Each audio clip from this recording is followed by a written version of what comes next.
Kenapa? Dari abjad bahasa Indonesia maupun dalam Arab. Iya, alif. Dari A. Ada yang ya. Kenapa abjad diawali dari huruf A? Pengen nyoli nasbah baca Cak. Huruf hijaiyah yang diawali dengan huruf alif ya. Huruf hijaiyah itu huruf bukannya huruf dari batasan ya, dari A ya. Dari bahasa Indonesia juga dari huruf A. Itulah luar biasa huruf A. Karena lebih diutamakan abjad yang dibandingkan dari B, C dan lainnya. Adab yang ketika perlu diterapkan sebagai penyimbang ilmu dan kepentingan yang tidak dimiliki. Sebab kepintaran seseorang tidak akan ada harganya apabila tidak mempunyai abjad adab ya. Oh Allah.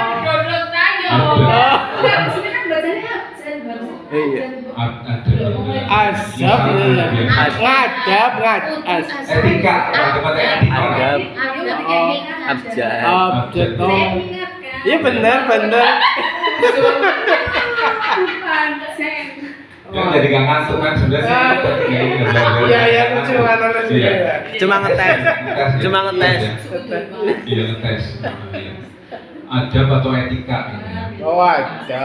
Ilmu akan menjadi berbahaya bagi dirinya dan orang lain apabila tidak dihiasi dan dibarengi dengan akhlak. Yaitu etika dengan akhlak.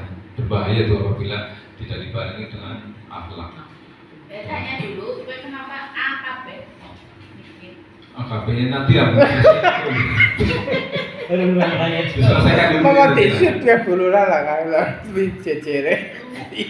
Pepatah Arab mengatakan ya al-adabu fauqal ilmi, yang artinya adab itu lebih tinggi daripada ilmu.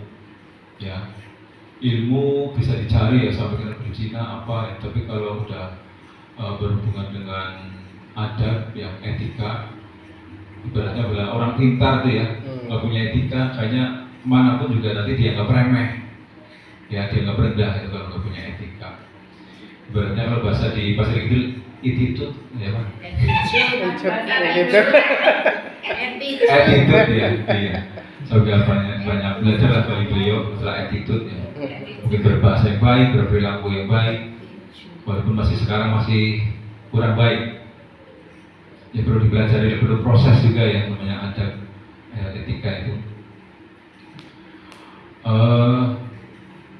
Peradaban mengatakan ya, kalau hanya mengandalkan ilmu tanpa berenergi adab, iblis berenergi adab, iblis lebih bisa. Iblis lebih bisa. Sebab iblis diberikan keistimewaan oleh Allah Subhanahu wa taala lebih pintar daripada manusia. Ya benar nggak nih? Saya benar aja nih. Iblis lebih pintar daripada manusia nih. Masya Allah.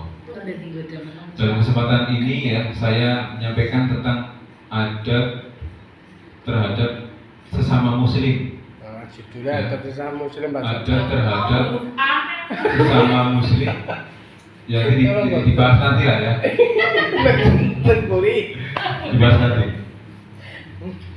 Adab terhadap sesama muslim setidaknya terbagi ada dua. Satu, perbuatan yang seharusnya dilakukan. Kedua, perbuatan yang seharusnya dihindari terhadap sesama muslim. Kita bahasa yang pertama dulu, yaitu perbuatan yang seharusnya melakukan berdasarkan hadis riwayat Imam Muslim. Rasulullah SAW menyebutkan 6 hal yang harus dilakukan terhadap sesama muslim, yaitu jika kamu bertemu dengannya maka ucaplah salam. Jika tidak mengundangmu maka datanglah. Jika dia meminta nasihat kepadamu maka berilah nasihat. Ini luar biasa nih kata-katanya ini. Iya. Jika engkau bertemu dengannya maka ucapkan salam. Walaupun sesama muslim nih ya, walaupun mungkin punya permasalahan apapun, penting nanti salam dulu. Ya, ada permasalahan apa, ada pribadi, keluarga apa yang ketemu orang yang itu tetap salam ini. Yang dari baginda Nabi Muhammad ini di contohkan seperti itu. Jika dia mengundangmu maka datanglah ya. Diundang walaupun sama mungkin ada permasalahan apa, ada kebencian apa, kalau diundang ya datang ya. Apalagi diundang sama Allah Subhanahu wa taala ya kan lewat suara azan. Itu kan panggilan, walaupun memang yang manggil mungkin Mas Tolha ya, yang manggil Pak Hilal ya, itu kan lewat perantaran ya kan, cuman kalau lagi ada permasalahan ngapain lah, mending sholat sendiri. Jangan begitu ya, lebih baik sholat berjamaah. Jika dia meminta nasihat mungkin minta petunjuk lah, mungkin yang diminta petunjuk orang yang lebih mampu lah dibandingkan kita lah ya, mungkin kita saran dan petunjuknya seperti apa ya, kasih petunjuk yang baik dan bisa dimengerti dan tidak menyesatkan ya, itu tidak menyesatkan. Jika dia bersin lalu mengucapkan apa ini berbersin? Hamdalah. Ya Alhamdulillah. Yang Dan menjadi. dan maka doakanlah ya. Yarhamukallah ya. Jika dia sakit maka jenguklah. Luar biasa ini ya. Bila sakit walaupun ada bencana ada apa tetap ditengok, dijenguk, dan jika dia meninggal iringilah jenazah ya, dari HR Muslim. Bila dia meninggal diiringi jenazahnya sampai ke Biar Lahab. Dari hadis di atas menjelaskan di antara hak sesama muslim yang dipenuhi ada 6. Yang pertama mengucapkan salam berupa doa dengan mengucapkan salam kepada saudara kita, yang berarti telah mendoakan kebaikan kepada saudara kita. Tujuannya dari mengucapkan salam untuk menumbuhkan rasa cinta di antara sesama muslim sebagai sifat seorang yang beriman. Yang kedua yaitu memenuhi undangan.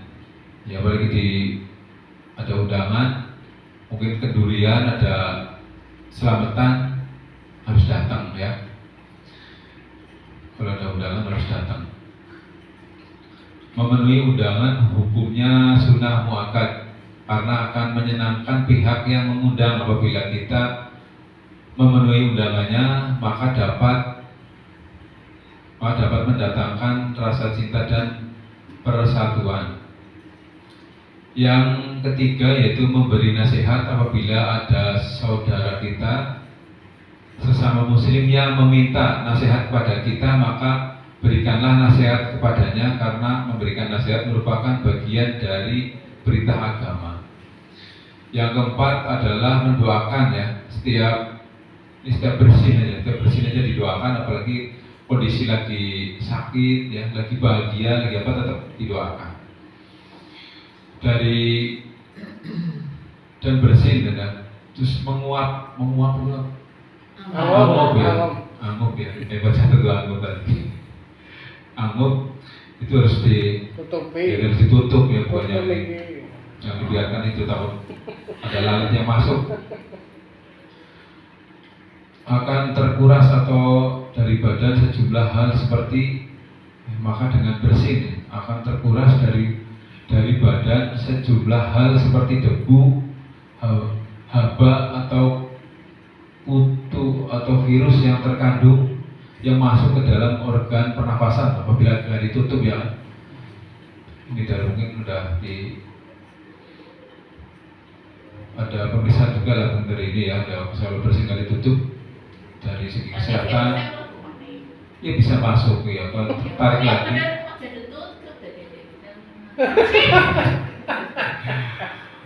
Bisa itu. Jangan salahkan dia. Nanti dibahas nanti lah ya. Nemburi lah. Yang kelima itu menjenguk orang sakit ya, menjenguk orang sakit atau menjenguk orang yang perbuatan yang kurang terpuji ya. Membuat orang sakit dan menjenguk orang yang perbuatan kurang terpuji, tujuannya untuk menghibur,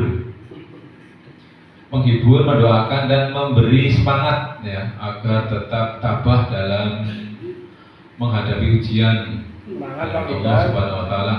Itu Ya. Dan terakhir adalah mengiringi jenazah. Barang siapa yang menyaksikan jenazah, apalagi saudara kita yang kita kenal, tentunya harus kita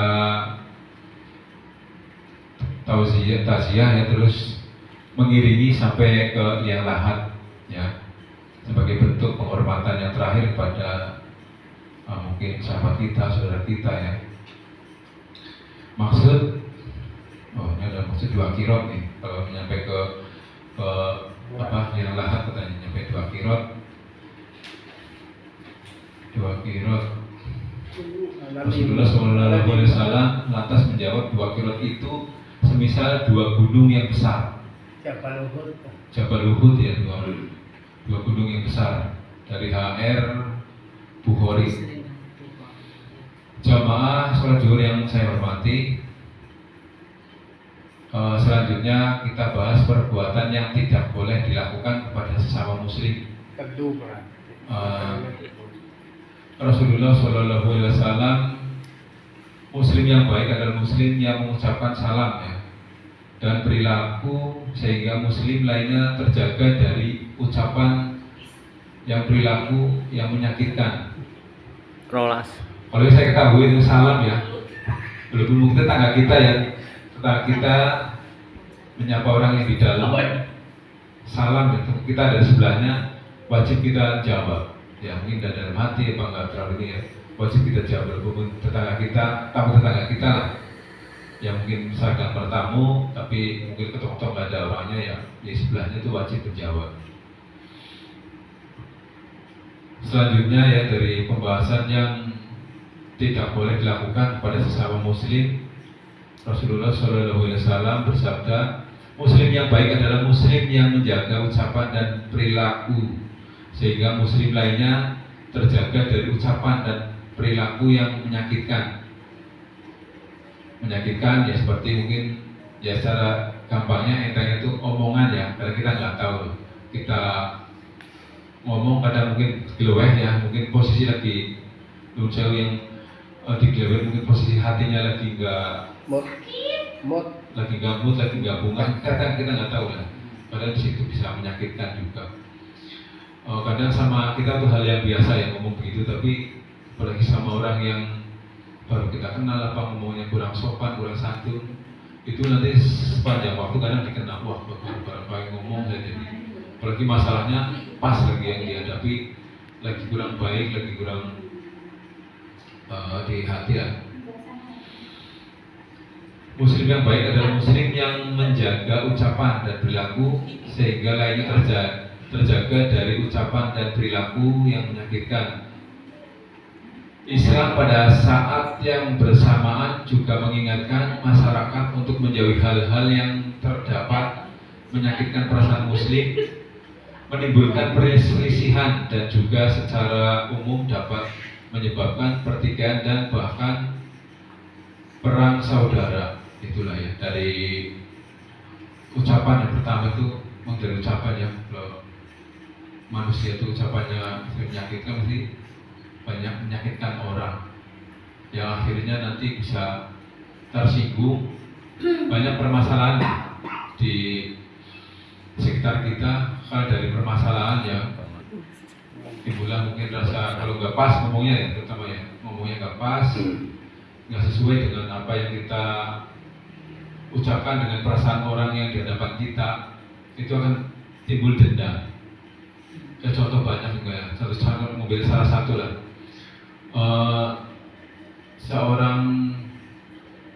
pembantu lah ya. Dibilang sama majikannya mungkin karena udah terlewat ya, mungkin udah berhari-hari, berminggu-minggu, akhirnya pembantu itu yang bisa sampai ya mungkin kalau ada kesempatan itu bisa membunuh. Kalau udah sakit hati kan, kalau sakit hati udah repot. Maka jangan sampai rekan-rekan ya, bapak ibu jangan sampai sakit hati ya. Sakit badan mending sakit badan biasa sembuh. Kalau sakit hati susah sembuhnya, lama. Berat ya. Nanti ketemu orangnya lagi bisa kambuh lagi. Iya enggak bapak ibu? Iya. Iya. Jangan berat. Lebih sakit gigi ya. Biar aku aja. Ada lagunya ya sakit gigi ya. Di bawah istighfar aja. Istighfar ya benar. Iya, Salah satunya itu Iya sih. istighfar. Betul. Istighfar di bawah sholat dan doa Di ya. bawah nangis ya Cai. Ada yang pengalaman kali ya di bawah nangis. Islam pada saatnya ya bersama juga mengingatkan masyarakat untuk menjauhi hal-hal yang dapat menyakitkan perasaan sesama muslim, menimbulkan perselisihan dan juga secara umum dapat menyebabkan pertikaian dan bahkan perang saudara. Salah satu ya, ini ada 5 nih. Sesama muslim, yang pertama nih, sesama muslim tidak boleh saling merendahkan dan saling mencaci baik secara kelompok maupun individu. Ya, nggak boleh mencaci ya, secara individu, mungkin secara langsung dan kelompok lah, mungkin merendahkan dan mencaci maki mungkin di depan umum ya, jangan sampai terjadi. Yang kedua yaitu sesama muslim tidak boleh mengejek dan memberikan julukan yang buruk. Ini ada di dalam surat Al-Hujurat ayat 11. Nanti bisa dibuka di sini, nggak bisa dibuka. Yang ketiga yaitu sesama muslim tidak boleh saling menyakiti dengan berburuk sangka ya, mencari-cari kesalahan atau menggunjing ya. Surat Al-Hujurat ayat 12. Yang keempat ya, sesama muslim dilarang saling menyakiti ya, secara fisik dan memerangi satu sama lain. Ini dari HR, Bukhari, Muslim, At-Tirmizi, An-Nasai, Ibnu Majah dan Ahmad. Yang kelima yaitu sesama muslim tidak boleh menuding atau kemunafikan terhadap orang lainnya yang mengkafirkan muslim lainnya, ya. Mengkafirkan ya, nggak boleh bilang. Iya, mungkin kalau nggak sholat dibilang kafir ya kan, mungkin nggak sesuai dengan apa yang sesuai dengan yang kita lakukan, dia nggak melakukan, bilangnya kafir gitu ya. Itu sering juga di tengah masyarakat juga ya. Oh, ada satu lagi nih, ada datang. Ada lagi ya. Sama muslim ya harus menjaga ucapan dan perbuatan agar tidak menyakiti satu sama lain. Ternyata nyampe cici. Demikian ya. Saya download ini dikasih materinya seperti ini tadi kan ini. Kalau dadakan ya Dan. Karena dadakan ya. Sampai tadi udah